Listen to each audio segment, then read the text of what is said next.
Air Force officer argues with highway patrolman. What happened next shocked everyone. Major Jennifer Miller had her foot pressed hard on the accelerator along Interstate 95, her hands trembling on the steering wheel. Her heart pounded unevenly as she glanced at the clock on the dashboard of the official car. Every passing minute could be her last chance to say the words she had choked on for years. The argument about to unfold on the highway would change her life in ways she could never have imagined. What started as a simple traffic ticket would become the most shocking discovery of her existence. The March afternoon sun beat down on the asphalt when flashing red and blue lights appeared in the rearview mirror. Jennifer checked the speedometer and sighed. She was nearly 20 kilometers over the limit. There was no choice but to pull over. She eased onto the shoulder and turned off the engine.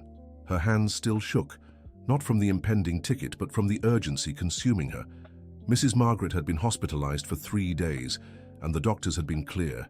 It was a matter of hours, maybe minutes. The highway patrolman stepped out of his cruiser with steady strides. He was a man in his 40s with dark hair, a well-groomed beard, and eyes that spoke of years of experience on the road. His demeanor was stern, but there was something different in his gaze as he approached her window. "Good afternoon. License and registration, please," he said, adjusting his cap. Jennifer handed over her military ID and driver's license, along with the vehicle documents. She took a deep breath before speaking. "Look, officer, I know I was speeding, but I need to get to St. Mary's Hospital in Birmingham urgently. It's a family emergency." The officer took the documents and examined them carefully. When he saw the name on the military ID, his expression changed completely. The stern look gave way to something like shock and recognition. "Major Jennifer Miller," he murmured, staring at her. "That last name." "Sir, I can explain the speeding later, but I really need to go. The woman who raised me is—" "Hold on," he interrupted, raising a hand. "Jennifer Miller, Air Force Major. Born in what year?" The question caught Jennifer off guard. There was something in his voice that wasn't protocol. It was personal. 1988. "Why are you asking?" The officer took a few steps back, running a hand over his face. He stood silent for a few seconds, as if processing something impossible. "My name is Officer Michael Wilson, and I know that last name very well," he said, returning to the window. "My family spent over 30 years looking for a Jennifer Miller." A chill ran down Jennifer's spine. Something in the way he spoke made her stomach twist. "Look, there must be some mistake. I really need to get to the hospital. My mother's name is Laura Miller Wilson," Michael continued, ignoring her urgency. "And she had a daughter who disappeared as a baby. A daughter named Jennifer Miller." Jennifer's world seemed to stop. Cars still sped past on the highway, but she could hear nothing except the echo of her own heartbeat in her ears. "That's impossible. My mother is Margaret Miller. She raised me from childhood. My father abandoned me as a baby, and my birth mother left me in an orphanage." Michael shook his head, his eyes glistening. "No, Jennifer, you weren't abandoned. You were taken from us." Dear listener, if you're enjoying the story, please take a moment to like and especially subscribe to the channel. It helps us a lot as we're just starting out. Now, back to the story. The officer pulled his phone from his uniform pocket and began scrolling through his photo gallery. Jennifer watched his movements, her legs feeling weak even though she was seated. "You have a scar on your right arm, don't you?" Michael asked, still searching for something on his phone. Jennifer automatically looked at her own arm. There was a small crescent-shaped scar near her elbow. It was something she'd always had, but never knew how to explain. "How do you know about this?" Michael turned his phone screen toward her. It was an old, slightly faded photo, but still clear enough. It showed a smiling woman holding a child about 2 years old. The girl in the photo had the exact same scar on her arm. "This is my Aunt Laura with you just before you disappeared," said Michael, his voice choked. "You were 2.5. Jennifer took the phone with trembling hands. The child in the photo had her eyes, her nose, even the serious expression she made when upset. But the woman, she couldn't remember ever seeing that face before. "This can't be right. I remember my childhood. Margaret was always my mother. She told me my father left and my birth mother couldn't raise me. Jennifer, do you remember anything from before you were 3? Asked Michael, watching her reaction closely. She tried searching her memory. No matter how hard she tried, her earliest memories were always with Margaret, in a small house in rural Alabama. There were no earlier records, as if her life had started from nothing at age 3. I don't remember much from when I was very little. But that's normal, isn't it? Not when you've suffered trauma, said Michael, putting his phone away. My Aunt Laura told me you hit your head when you were taken. The doctors said it could affect your early childhood memories. Jennifer felt the world spinning. The information Michael was presenting made terrifying sense, yet at the same time destroyed everything she believed about her own life. Even if this were true, what would a retired nurse have to do with it? Margaret worked her whole life caring for people. She wouldn't do something like this. Michael took a deep breath before continuing. Jennifer, you disappeared from Atlanta University Medical Center in 1990. Margaret Miller worked there as a nurse at the time. The same day you vanished, she also left town and never returned. The impact of his words hit Jennifer like a punch to the gut. Margaret always avoided talking about the past, always said it was better to look forward. She never explained why they left Atlanta when Jennifer was little. Are you telling me the woman who raised me, who loved me, who sacrificed everything for me, kidnapped me? I know it's hard to accept, said Michael, moving closer to the window again. But my Aunt Laura never stopped searching for you. She hired detectives, put up posters, went on TV shows. Her heart grew sick from all the suffering. Jennifer buried her face in her hands. The urgency to get to the hospital to see Margaret now mixed with emotional turmoil that left her reeling. Why are you telling me this now? Why on the road? Because I've been a highway patrol officer for 15 years, and I've stopped thousands of people. I never thought I'd see that name on a military ID, Michael explained. When I saw Jennifer Miller, I thought it was just coincidence, but when I looked at you, he paused, clearly emotional. You're the spitting image of my aunt when she was young.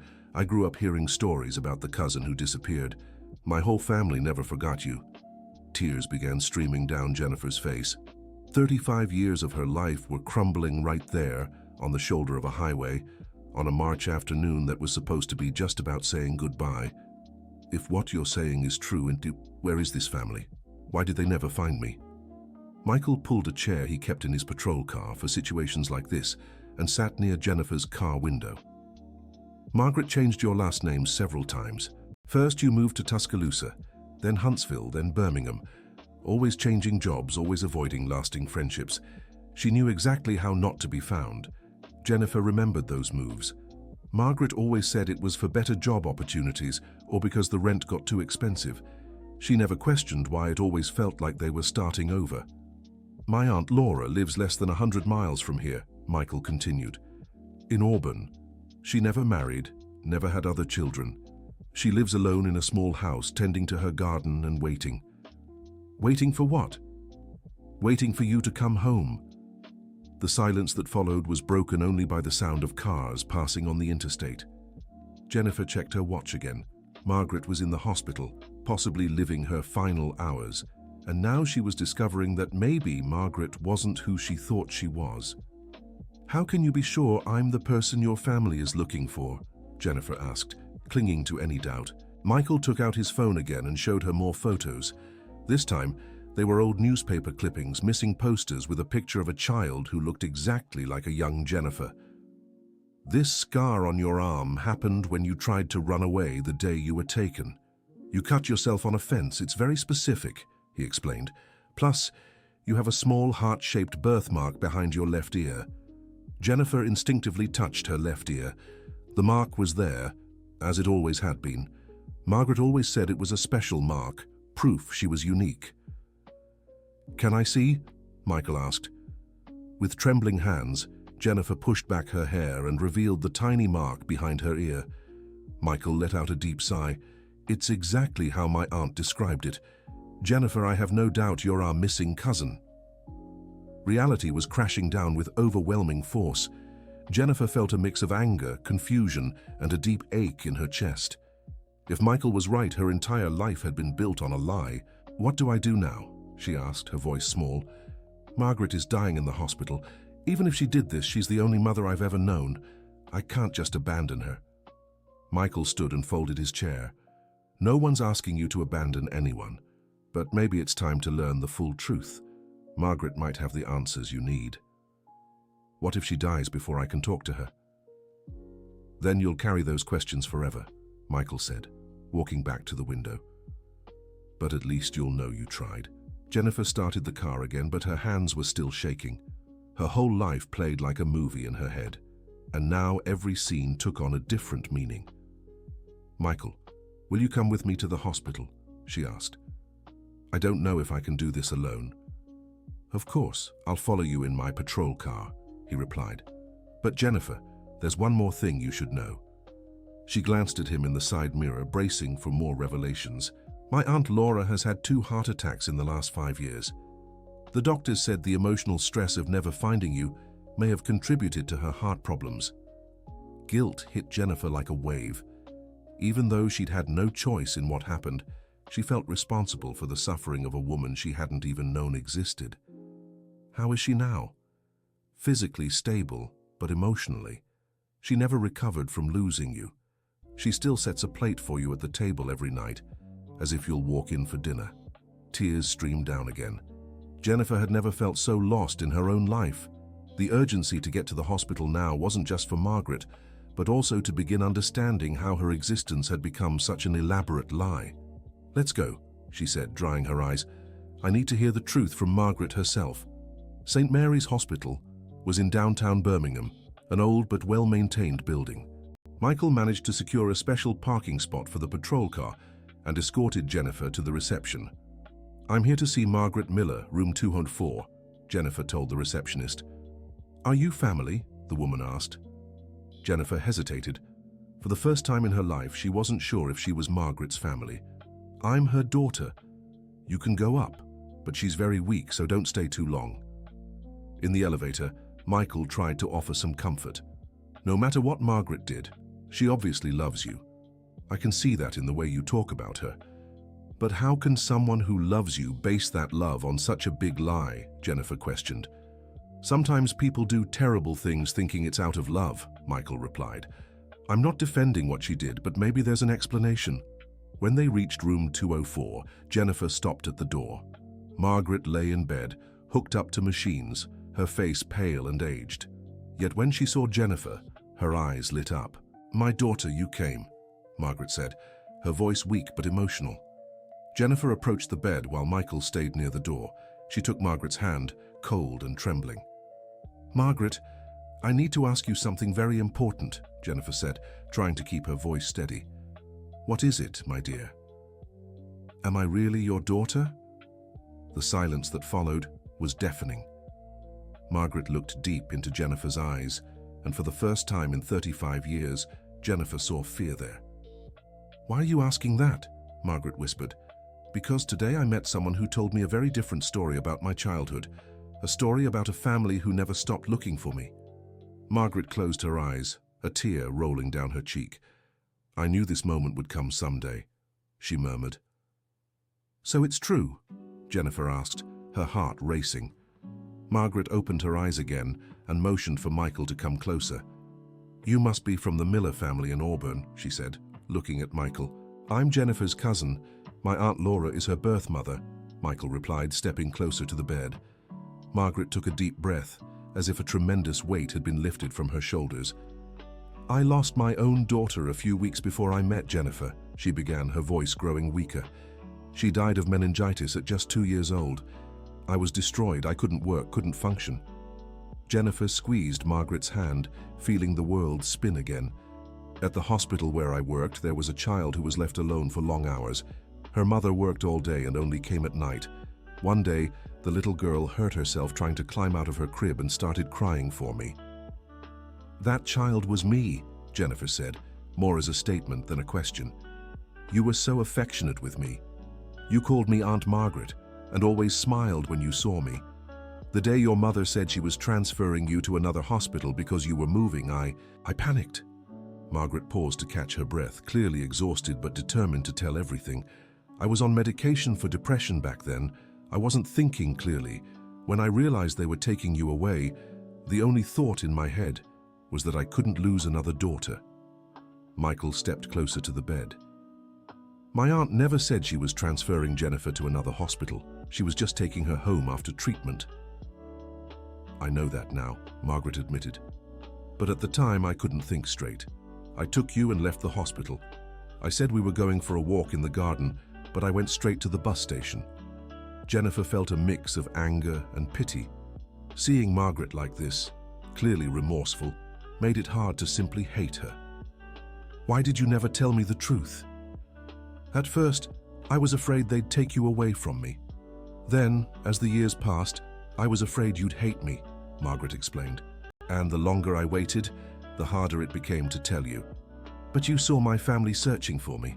You saw the posters, the TV shows," said Michael, clearly emotional. "I saw everything," Margaret confirmed, crying. "Every poster felt like a knife to my heart, but I loved Jennifer so much I couldn't imagine giving her back." Jennifer stood up from the chair and walked to the hospital room window. Her entire life had been built on a desperate decision made by a woman in deep depression. Yet at the same time, Margaret had truly loved and cared for her. "Margaret, there's a woman in Auburn who never recovered from losing her daughter," Jennifer said, turning back to the bed. "She grew sick with grief waiting for me." "I know," Margaret whispered. "I always knew I was causing another mother pain. It's haunted me all these years." Michael stepped closer to Jennifer. "My Aunt Laura needs to know you're okay. She needs to see you." Jennifer looked at Margaret, who had closed her eyes again. "Margaret, you understand I need to meet my biological family, don't you?" Margaret opened her eyes and nodded. "I understand. And I'm sorry for stealing those years from you. If I could turn back time, there's no point dwelling on what could have been," Jennifer interrupted. "What matters now is how we face the truth." Michael took out his phone and showed Margaret a recent photo of Laura. "This is my Aunt Laura today. She's 68 and never stopped searching for Jennifer." Margaret studied the photo, tears streaming down her face. "She looks like a good woman. Jennifer was lucky to be born into a family that loves her so much." "You loved me too, Margaret," Jennifer said, sitting back down. "Even if it started wrong, I know your love was real." "I love you more than anything in this world," Margaret affirmed. "That's why I want you to find your family. You deserve to know where you came from," Michael interjected. "Margaret, did you keep anything from that time? Any documents, mementos?" Margaret pointed to the bedside cabinet. "My purse has a key. It's for my apartment. In the bedroom closet, there's a red box.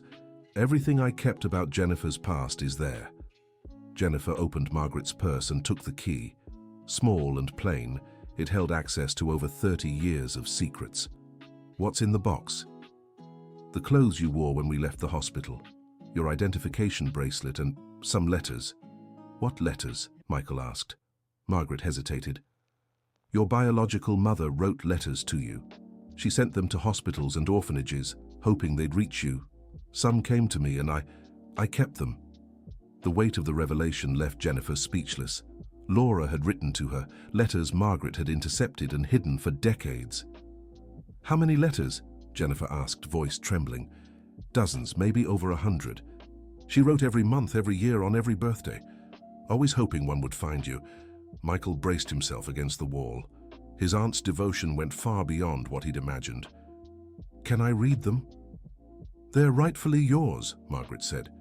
"They always were." A nurse entered to check Margaret's monitors. "She needs rest now. You can come back later." Jennifer kissed Margaret's forehead. "I'll get that box in return. We have so much more to talk about." "Jennifer," Margaret called, grasping her hand. "When you meet your family, remember you'll always be my daughter in my heart. Nothing can change that." "I know, Margaret.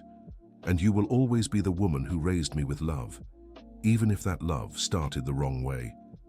Leaving the hospital, Michael and Jennifer went to Margaret's apartment. It was a simple place, but filled with photos of Jennifer at every stage of her life. Pictures from high school graduation, military academy, and Air Force ceremonies. "She really documented your whole life," Michael observed, looking at the photos on the walls. In the bedroom, they found the red box, exactly where Margaret said it would be. Jennifer opened it with trembling hands.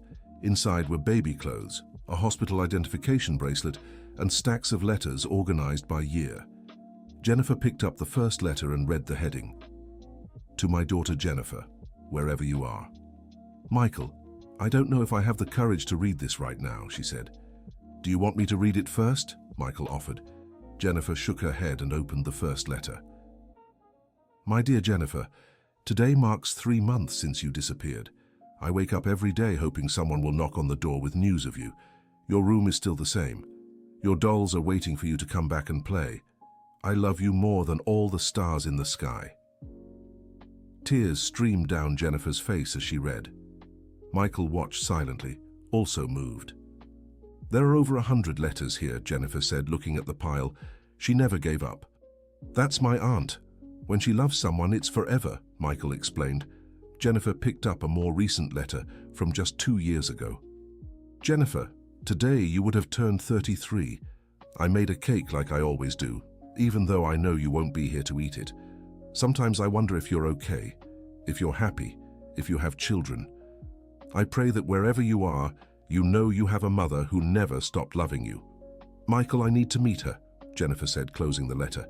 She'll be so happy, Michael replied, but maybe I should warn her first. The shock might be too much for her heart. You're right, call her now. Michael dialed his aunt's number with shaky hands. After a few rings, a woman's voice answered. Hello, Aunt Laura. It's Michael. No, nothing bad happened. Actually, it's the opposite. Auntie, are you sitting down? I found Jennifer. Even from a distance, Jennifer could hear the joyful screams and crying on the other end of the line.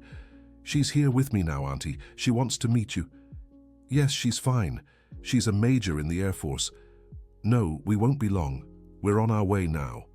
When Michael hung up, he and Jennifer looked at each other in silence for a few seconds. She's waiting, Michael said. She's calling the whole family. The whole family? You have 2 uncles, 3 cousins, and a 92-year-old grandmother who always said she'd live long enough to see you again. The drive to Auburn took about 2 hours. Michael led the way in his patrol car, and Jennifer followed in her official vehicle. The whole time she tried to imagine what the reunion would be like. Dear listener, if you're enjoying the story, take a moment to like and subscribe to the channel. It really helps us who are just starting out. Now back to the story. When they reached Laura's street, Jennifer saw a crowd of people on the sidewalk. The entire Miller family had gathered for the moment they'd waited over 3 decades for. Michael stopped his patrol car and signaled for Jennifer to park. As she stepped out of the car, a gray-haired woman with tear-filled eyes slowly approached. Jennifer, the woman asked, her voice breaking. Are you Laura? Jennifer replied. Laura nodded and opened her arms. The hug that followed lasted several minutes, mother and daughter crying silently in the middle of the street. My daughter, my precious daughter, Laura whispered. You came home. When they finally pulled apart, Laura cupped Jennifer's face in her hands. You're so beautiful, so strong. Did you know she became a military officer?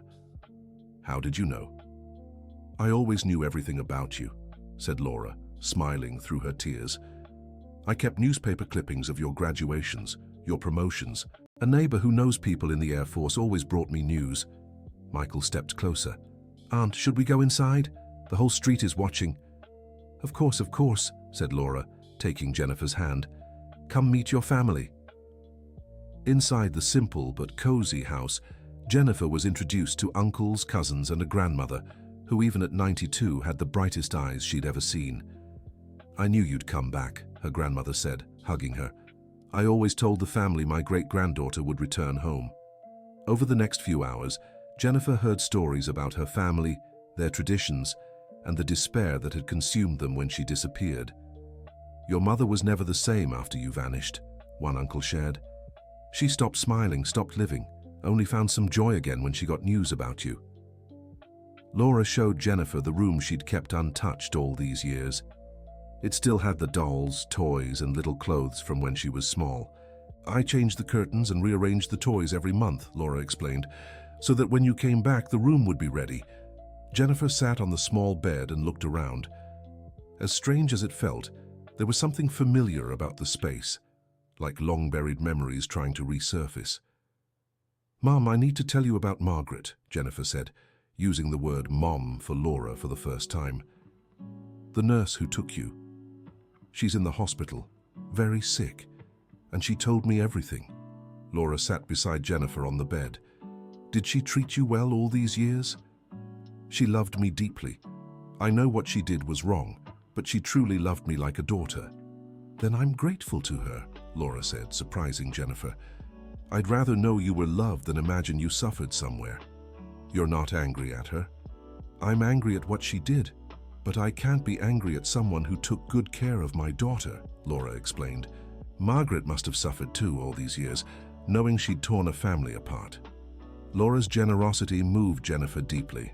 After decades of pain, she could still feel compassion for the person who had caused it all.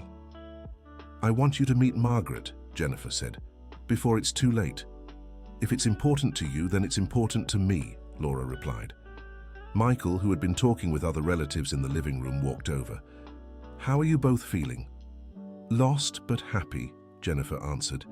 "It's strange to discover you have a whole family you never knew." "And I feel whole for the first time in over 30 years, Laura said.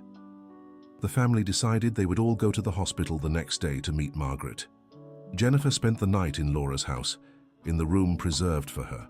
Sleeping in that small bed, she had fragmented dreams that felt eerily real. Images of a smiling woman, a house with a garden, other children playing nearby. "Mom," Jennifer called the next morning, "I had strange dreams last night." "What kind of dreams?" Laura asked, preparing breakfast.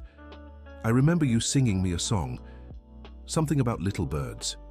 Laura stopped what she was doing and turned to Jennifer with teary eyes. "Little birds singing on the rooftop, come keep me company. That's the song I always sang to help you sleep. So my memories are coming back." "Some might, now that you're home," Laura explained. "The doctor said back then that if you returned to familiar places, the memories might resurface." At the hospital, the meeting between Laura and Margaret was tense at first. The two women looked at each other in silence for several minutes before either spoke. "You're Laura," said Margaret, not as a question but as recognition. "And you're Margaret," replied Laura, stepping closer to the bed. I'm so sorry," Margaret began, tears welling up. "I know there's no forgiveness for what I did." "There is," Laura said, surprising everyone in the room. "You took care of my daughter when I couldn't. That counts for something." Margaret looked at Laura in disbelief. "How can you forgive me?" "Because hating you won't give me back the lost years," Laura explained, "and because I can see in Jennifer's eyes that you were a good mother to her." The meeting between Jennifer's two mothers lasted about an hour. Margaret shared details about Jennifer's childhood and teenage years, while Laura recounted memories of her early life. "She always loved music," Margaret said. "She sang all the time." "Even as a baby," Laura confirmed. "I'd sing to her, and she'd try to hum along." Jennifer watched as the two women exchanged stories about her, feeling a strange sense of wholeness. Her life finally made sense as one complete picture. "Margaret, are you afraid of dying?" Laura asked directly but gently. "I'm afraid of dying without knowing if Jennifer will forgive me," Margaret admitted. Jennifer moved closer to the bed. "Margaret, I forgive you, and I'm grateful you raised me with love, even if it started the wrong way." "And I'm grateful you took care of my daughter," Laura said, taking Margaret's hand. "Now you can rest in peace." In the following days, Margaret showed surprising improvement. The doctors said it was as if a weight had been lifted from her shoulders, allowing her body to heal. Jennifer split her time between the hospital and the Miller family home. With each passing day, more memories returned, playing in the backyard, birthday parties, trips to the city park. "It's like my brain is putting together a puzzle," Jennifer explained to Michael. "Every piece that fits reveals more of the full picture." "And how do you feel about having two families?" Michael asked. "At first it was confusing, but now I understand. Love isn't something you divide. It multiplies," Jennifer replied. A week after the meeting, Margaret was discharged. Laura insisted she come stay with them in Auburn for a few days. "You want the woman who kidnapped me to come to your home?" Jennifer asked, surprised. I want the woman who raised my daughter to feel at home with our family, Laura corrected. Laura's generosity continued to amaze everyone. Margaret accepted the invitation and spent 2 weeks with the Millers. During that time, the two families blended naturally. Margaret taught recipes Jennifer loved, while Laura shared family traditions. I never thought it'd be possible, but you two are becoming friends, Jennifer remarked, watching Margaret and Laura chat in the kitchen. We have a lot in common, Laura said, mostly our love for you. It was during this time that Jennifer made an important decision. I want to add the name Miller Wilson to my military records, she announced at a family dinner. Are you sure? Michael asked. I am. Jennifer Miller Wilson represents who I fully am, the woman Margaret raised and who found her roots with all of you. The name change was a lengthy, bureaucratic process, but symbolically meaningful. Jennifer finally felt her identity was complete. Margaret decided to move permanently to Auburn. She sold her apartment in Birmingham and bought a small house near the Millers. I don't want to live far from our daughter anymore, Margaret told Laura, using "our" for the first time. Our daughter, Laura repeated, smiling. I like how that sounds. Jennifer got a transfer in the Air Force to the base closest to the region. It wasn't exactly the same city, but it was just 2 hours away, allowing for frequent visits. 6 months after the encounter on the highway, the family threw a party to celebrate Jennifer's reunion. The whole community was invited. I never imagined a traffic ticket would change my life completely, Jennifer said during her speech at the party.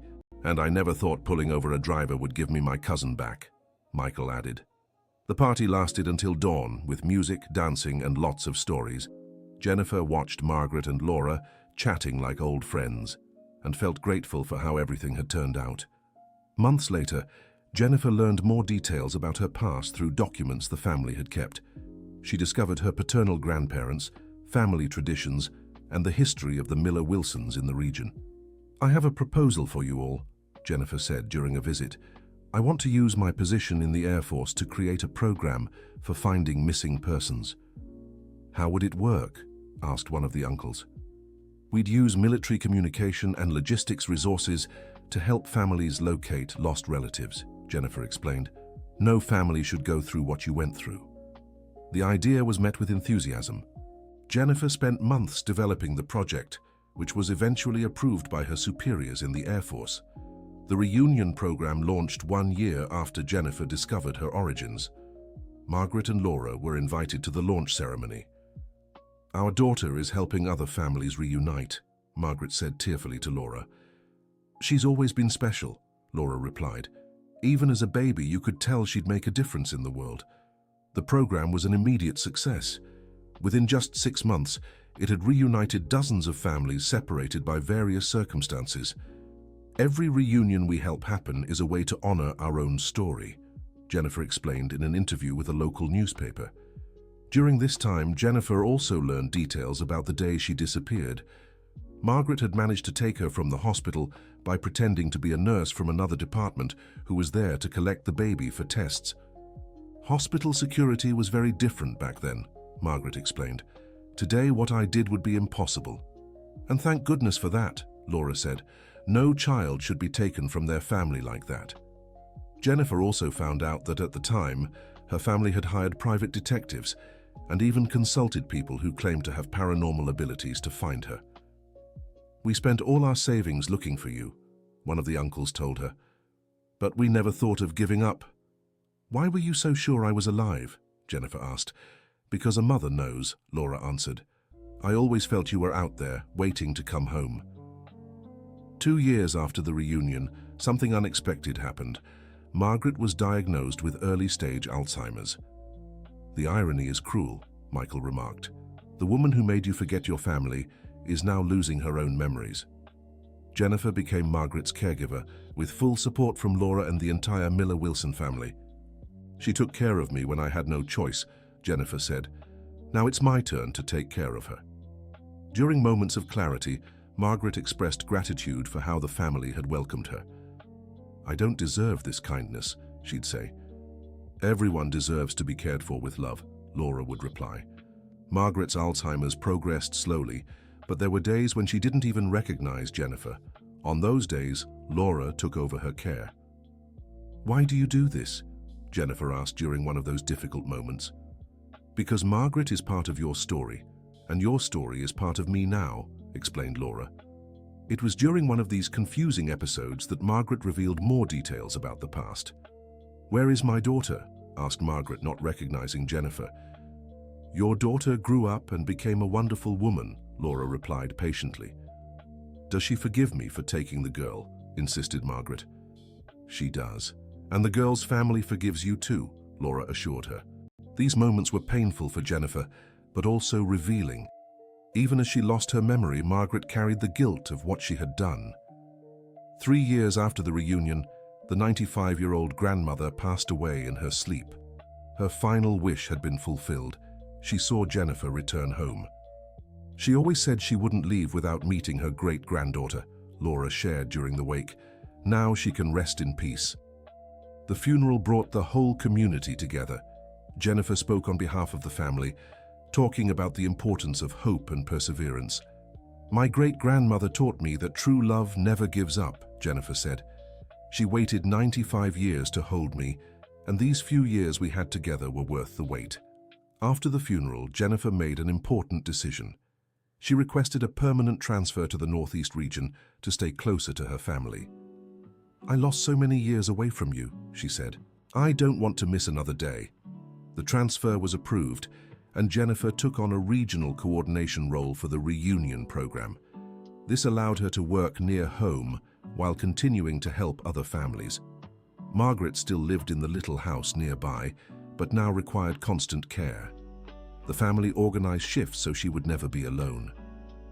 "Even without her memory, she's still our Margaret," Laura would say, "and she'll always be part of our family."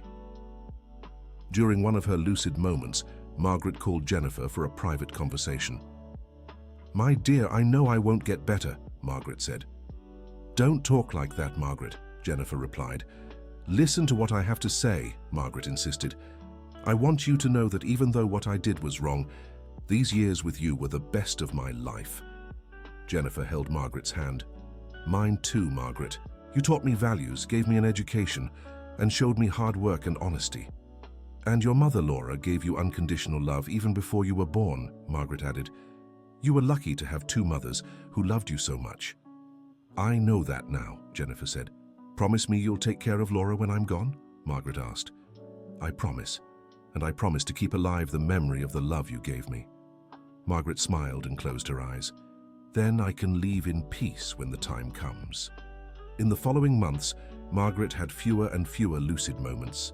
Jennifer spent every night by her side, reading to her, singing the songs they used to sing together. One night, as Jennifer hummed a lullaby, Margaret opened her eyes and recognized her. "My dear daughter," Margaret whispered. "I'm here, Margaret," Jennifer replied. "Thank you for forgiving me. Thank you for letting me be your mother, even when I didn't deserve it." "You always deserved my love, Margaret." "Always?" Margaret smiled one last time and closed her eyes peacefully. Jennifer stayed by her side until dawn, holding her hand. Margaret's funeral was as well attended as her great-grandmother's. The community had come to admire the woman who, despite her grave mistake, had redeemed herself through love.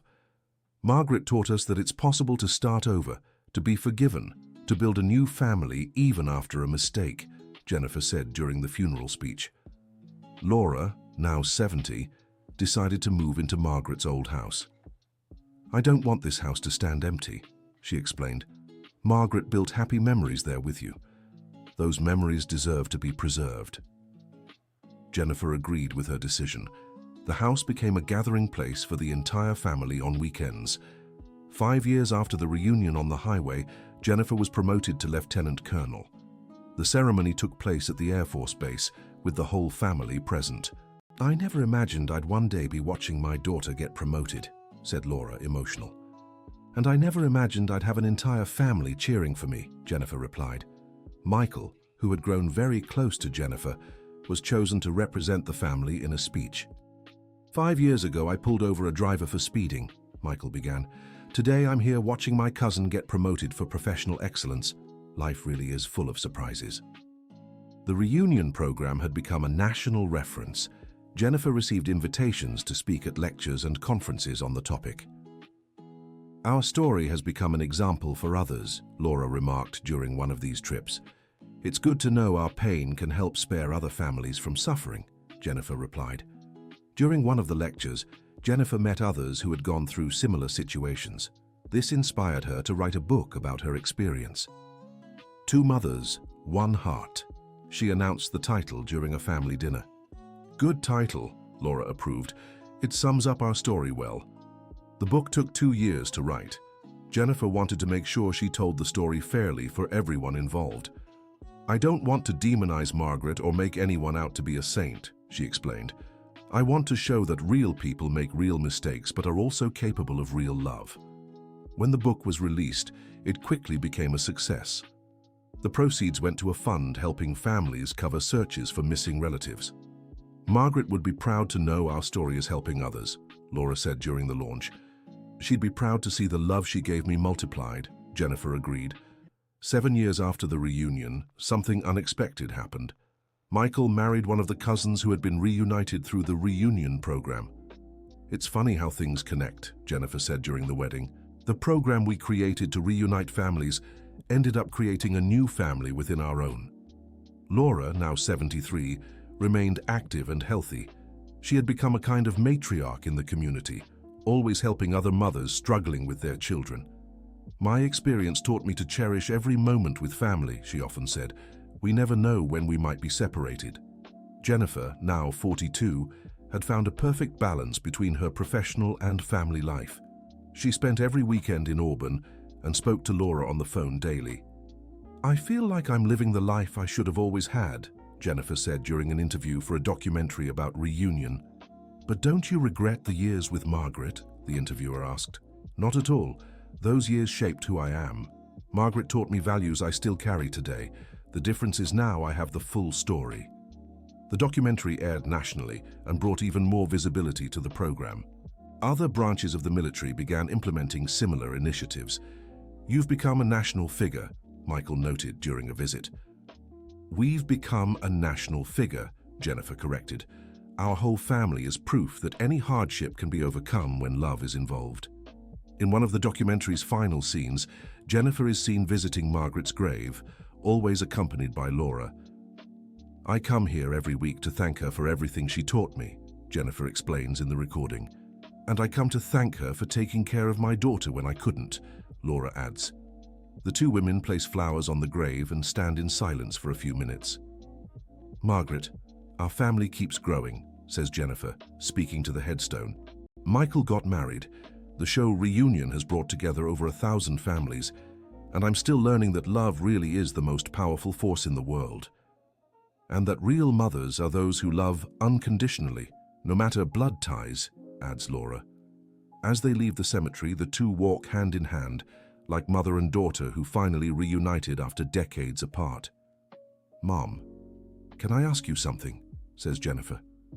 "Of course, my dear." "Did you ever think about giving up on finding me?" Laura stops walking and looks deeply into Jennifer's eyes. "Never. A mother never gives up on her child. Never. Even if it takes a lifetime, a mother's love doesn't expire. And now that you found me, was the wait worth it?" "Every second of suffering was worth it to have these years by your side," Laura replies, hugging Jennifer. "And I'll cherish every minute we still have together." They continue walking toward the car, talking about their weekend plans. The family will gather again, as they always do, for another of their traditional shared meals. "You know what moves me the most about this whole story?" Jennifer asks. "What?" "Knowing that Margaret, even unintentionally, brought me back to you. If she hadn't done what she did, maybe I'd never have joined the Air Force, never been stopped by Michael on that highway." "Maybe everything happened exactly as it was meant to," Laura muses. "Maybe you needed to grow strong and independent to handle the truth when it came. Maybe. What matters is we're together now. And we'll never be apart again," Laura promises. When they reach the car, Jennifer glances back at the cemetery one last time. "Thank you, Margaret," she whispers, "for everything.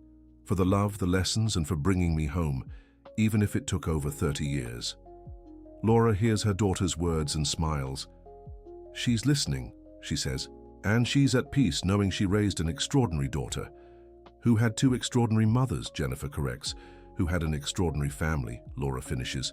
They get into the car and drive toward the house where their family waits for another special gathering. On the radio, a song Margaret used to hum plays, and the two begin singing along as if it were the most natural thing in the world. Dear listener, if you're enjoying the story, don't forget to like and subscribe to the channel. It helps us creators just starting out. Now back to the story. The song on the radio brought back a memory Jennifer didn't know she had. She remembered Margaret humming that same tune while cooking years ago. "Mom, do you know this song?" Jennifer asked. "I do. It was one of your great-grandmother's favorites. She always said music connects generations," Laura replied. "Margaret used to sing this too. It's strange how connections show up in the most unexpected places. Maybe Margaret heard your great-grandmother singing it somewhere and remembered it without knowing why," Laura suggested. The idea that Margaret and her birth family might have crossed paths before the kidnapping intrigued Jennifer. She decided to look into it. Over the next few days, Jennifer spoke with older relatives, trying to find out if there had been any earlier connection between Margaret and the Miller-Wilson family. "Margaret worked at Atlanta University Medical Center," Jennifer told an elderly uncle. "Did any of you ever go there for treatment?" "Your great-grandmother was admitted there a few times in the 80s, the uncle recalled. "She had blood pressure issues and often went to the ER. And I was usually with her," Laura added. "I'd bring little Jennifer along because I had no one else to leave her with." The revelation that Margaret might have known Jennifer before the day of the kidnapping completely changed the perspective of the story. "Does this mean Margaret already had a connection with me before she took me?" Jennifer asked. "It's possible," said Laura. "Maybe she grew attached to you during those hospital visits." Jennifer decided to search for old hospital records. She used her military contacts to access files that were still preserved.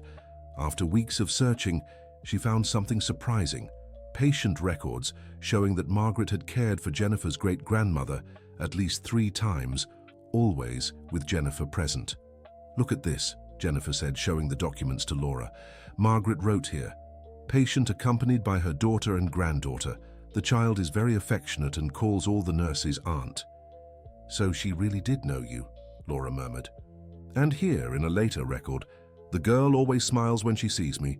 She seems to recognize my face,'" Jennifer continued reading. The discovery explained a lot. Margaret hadn't kidnapped a random child. She had taken a child she already knew and had a connection with. "Does this make what she did less terrible?" Michael asked when he learned of the discovery. "No, but it explains why she specifically chose Jennifer," Laura replied. "And maybe it explains why Jennifer adapted so well to her care." Jennifer decided to include this discovery in a second edition of her book. The revelation that there had been a prior connection between her and Margaret added a complex layer to the story. "It's as if fate had been setting everything up from the beginning," Jennifer reflected. "Or as if Margaret had been planning it all longer than we thought," Michael pondered. To clarify this doubt, Jennifer sought out Margaret's former colleagues at the hospital. She wanted to better understand her mental state at the time. Margaret was always very dedicated to children, a former nurse shared, but after she lost her own daughter, she became obsessed. She said all orphaned children deserved a mother who loved them. "Did she mention any specific child?" Jennifer asked. "Yes, there was a little girl who came with her grandmother for appointments. Margaret always commented on how special the child was, how she seemed to connect with her." The former colleague provided more unsettling details. Margaret had started displaying strange behavior weeks before the kidnapping. "She asked about the family's visiting hours, about your routine. At the time, I thought it was just professional interest, but now you realize she was planning it," Jennifer finished. The discovery that the kidnapping had been premeditated was devastating for Jennifer. It meant Margaret had calculated every step. It hadn't been a moment of impulse, as she had claimed. "How do I deal with this?" Jennifer asked Laura. "For years I thought Margaret acted on impulse out of depression. Now I find out she planned it all." "Margaret was sick, my dear," Laura said. "Depression and grief can make good people make terrible choices. That doesn't change the love she felt for you afterward." but it changes the nature of what she did to me. It changes, but it doesn't change who you became. You're still the same extraordinary person, raised with love, who found her family again. Laura was right, but the discovery forced Jennifer to reprocess her entire relationship with Margaret's memory. She decided to return to the cemetery, this time alone, to have a private conversation with Margaret. "Margaret, I found out you plan to take me," Jennifer said, speaking to the headstone. "That changes a lot for me. But it doesn't change the fact that you truly loved me all those years." The wind rustled the trees around her, as if Margaret were trying to respond. "I still forgive you, but now I understand that forgiveness is harder than I thought. You calculated the pain you'd cause my family. This is more serious than acting on impulse." Jennifer stayed silent for a few minutes, processing her feelings. "But you know what, Margaret? Even after discovering this, I'm still grateful, because it was through your care that I became strong enough to endure all these revelations." When she returned home, Jennifer found Laura waiting with a hot cup of coffee.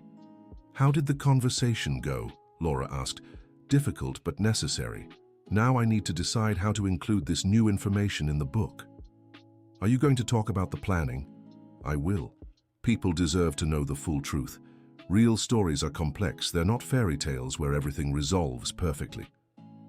The second edition of the book, with the new revelations, sparked far more debate than the first. Some readers felt Margaret had been demonized, while others thought Jennifer had been brave to tell the whole truth. "The important thing is that our story continues to help people reflect on family, forgiveness, and second chances," Jennifer said during an interview about the new edition. The reunion program kept growing. It had expanded to include not just disappearances, but also cases of illegal adoptions and forced separations. "Every case we solve reminds me of the importance of what we do," Jennifer explained to her team. One of the most touching cases involved a 60-year-old woman who discovered she had been illegally adopted, similar to Jennifer's own story. The woman had reached out to the program after reading the book. "Your story gave me the courage to investigate my own life," the woman told Jennifer, "and now you've found your biological family. I found my twin sister. We were babies when we were separated. She was also illegally adopted, but by a family in another state." The reunion of the twin sisters after 60 years made national news. Jennifer was invited to attend the meeting as a representative of the program. "It's amazing how stories of separation and reunion move people," observed Michael, who had become the program's regional coordinator. "Because we all fear losing the ones we love," Jennifer replied, "and we all hope that true love can overcome any obstacle." The impact of these cases led to Jennifer being invited to speak abroad. Countries with histories of illegal adoptions wanted to implement similar programs. "You're taking our story to the world," Laura said proudly. "I'm taking the lesson you taught me. Never give up on the ones you love," Jennifer corrected. During a trip for an international conference, Jennifer received an urgent call from Michael. "Jennifer, you need to come back immediately. Your mother isn't well." "What happened?" "She fainted at home. She's in the hospital, but the doctors still don't know what's wrong."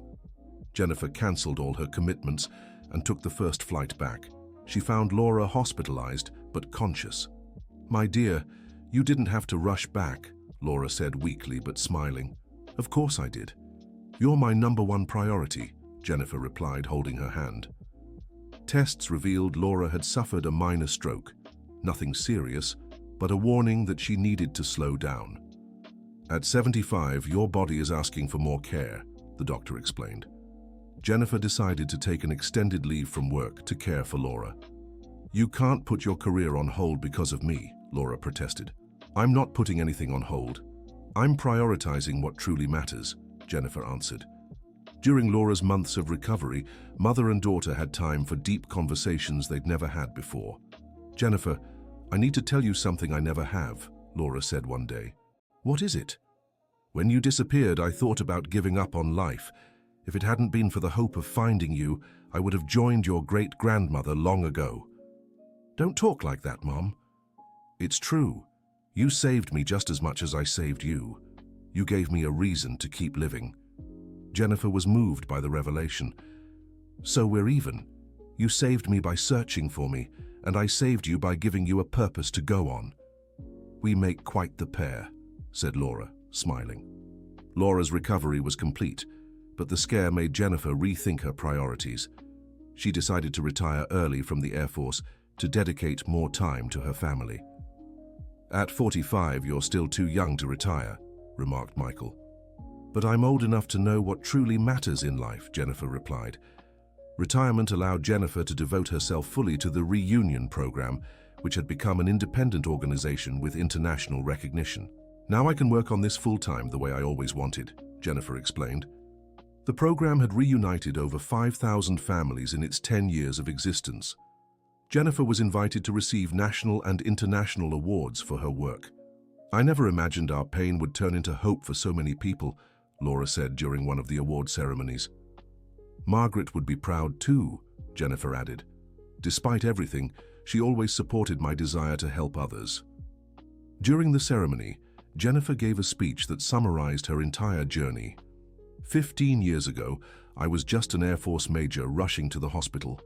Today, I am a daughter who found her family, a person who learned about forgiveness, and someone who discovered that our greatest pain can become our greatest contribution to the world. The audience rose in applause.